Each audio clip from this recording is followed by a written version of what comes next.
प्रणाम गाइस, स्वागत है आप सभी का।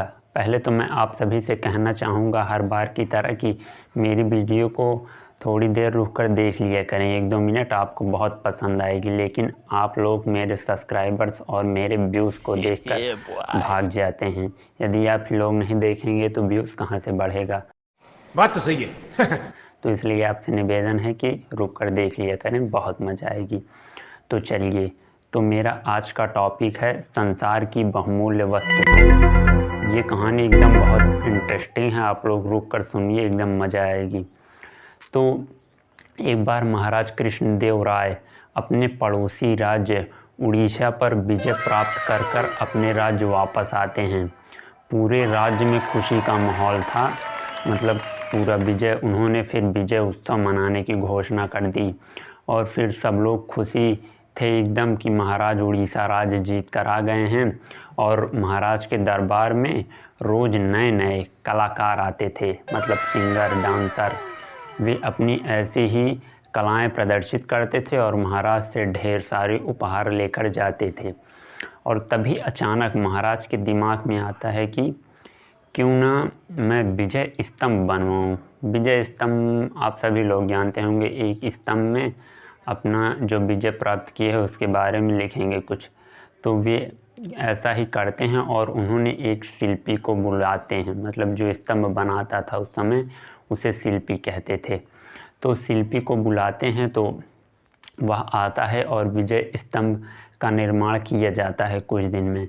तो फिर वह देखकर, मतलब विजय स्तंभ इतना सुंदर बना था कि उसको कोई देख ले तो देखता ही रह जाए। तो फिर महाराज को वह बहुत पसंद आता है, महाराज बहुत खुशी होते हैं।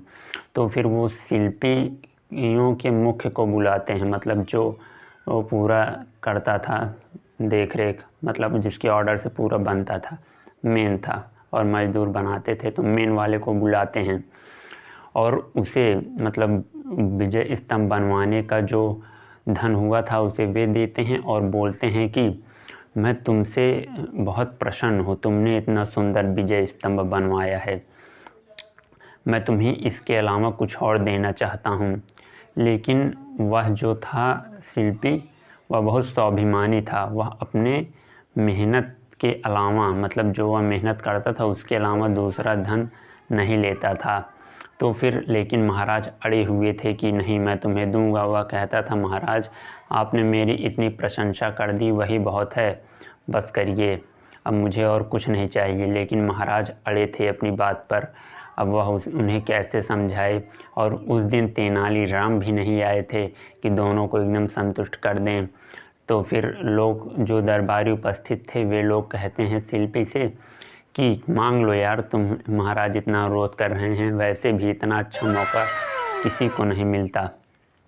तो फिर यह सुनकर वह कहता है कि जी हाँ महाराज, यदि आप मुझे देना ही चाहते हैं तो रुकिए 1 मिनट। तो वह अपना झोला निकालता है जिसमें अपने औजार रखा था। अब वो खाली करता है उसको और फिर उस झोले को महाराज के सामने ऐसे फैलाकर बोलता है कि महाराज, यदि आप देना ही चाहते हैं तो मुझे इस संसार की बहुमूल्य वस्तु से मेरा यह झोला भर दीजिए। अब बस यह सुनते ही महाराज एकदम शांत हो गए। अब उन्होंने फिर अपने मंत्री की ओर देखा, फिर सेनापति जी की ओर देखा। अब सब चूतिया ही बसे थे उनके दरबार में, तेनालीराम को छोड़ दिया जाए।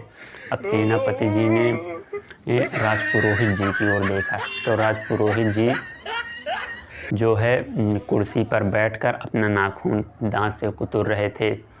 तो यह देखकर महाराज समझ गए कि अब किसी को कुछ नहीं आ रहा, तो उन्होंने एक लंबी सांस ली, फिर शांति से बैठ गए और बोले अचानक में, यदि तुम्हारे इस झोले को हीरे जवाहरातों से भर दिया जाए तो उसने कहा, महाराज हीरे जवाहरातों से भी अधिक बहुमूल्य कोई वस्तु होती है।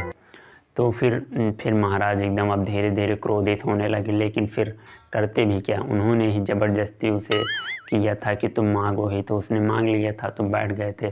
फिर अचानक महाराज को याद आती है अपने शेर तेनालीराम की, तो वे एक सेवक को भेजते हैं उन्हें बुलाने के लिए। अब तेनालीराम रास्ते में ही सारी बात सेवक से पता कर लेते हैं कि क्या हुआ है।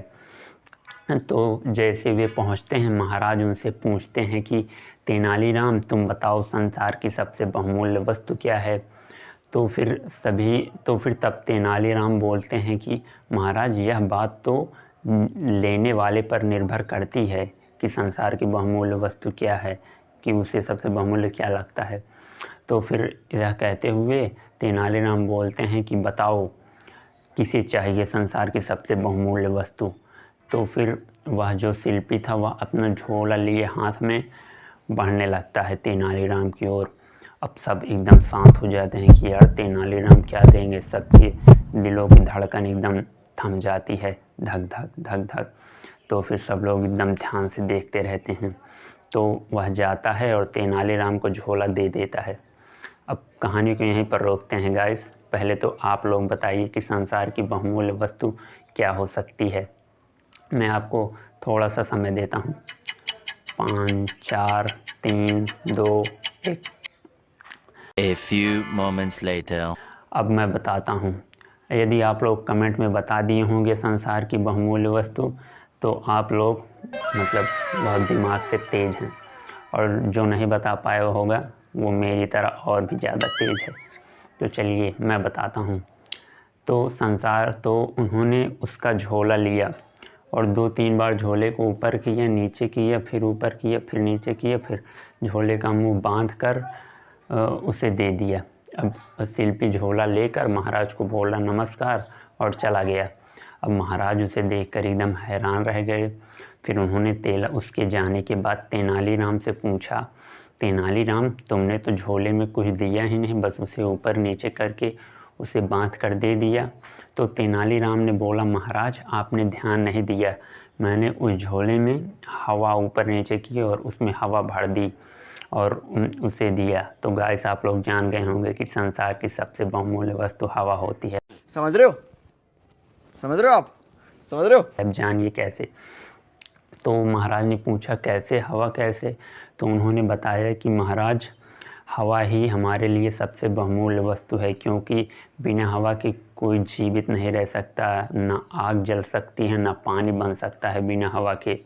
और एक कलाकार के लिए तो हवा और भी ज़्यादा आवश्यक होती है, क्योंकि उसकी कला को जब तक हवा ना मिले तब तक कलाकार और कला दोनों ही एकदम मतलब ख़त्म हो जाएंगे। बात तो सही है। यदि हवा ना दी जाए तो यह सुनकर महाराज एकदम खुशी हो गए और बोले, हाँ तेनालीराम, तुम जैसा होशियार हमारे दरबार में ना था और ना है। तो गाइस, फिर उन्हें तेनालीराम जी को महाराज खूब इनाम देते हैं और उनका खूब मतलब एकदम स्वागत करते हैं। तो गाइस, यदि वीडियो पसंद आई हो तो लाइक करें और चैनल को सब्सक्राइब करें और मेरी वीडियोस को शेयर करें। आप लोग ही मेरे व्यूज़ को नहीं बढ़ा रहे हैं, मैं जान रहा हूँ। तो धन्यवाद।